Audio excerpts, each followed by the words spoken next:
सर्वदुष्टभयङ्करी सर्वदुःखहरे देवी महालक्ष्मी नमोस्तुते। सिद्धिबुद्धिप्रदे देवी मुक्तिमुक्तिप्रदायिनी वक्रमूर्ते सदा देवी महालक्ष्मी नमोस्तुते। आद्यन्तरहिते देवी आद्यशक्ति महेश्वरी योगज्ञे योगसम्भूते महालक्ष्मी नमोस्तुते। स्थूलसूक्ष्मे महारौद्रे महाशक्ति महोदये महापापहरे देवी महालक्ष्मी नमोस्तुते। प्रकाशनस्थिते देवी परब्रह्मस्वरूपिणी परमेश्वरी जगन्माता महालक्ष्मी नमोस्तुते।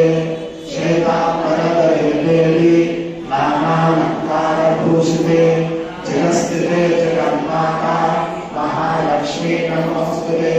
महालक्ष्म्यष्टकं स्तोत्रम् यः पठेत् भक्तिमानः सर्वसिद्धिमवाप्नोति राज्यं प्राप्नोति सर्वदा। एककाले पठेत् नित्यं महापापविनाशनं द्विकाले पठेत् नित्यं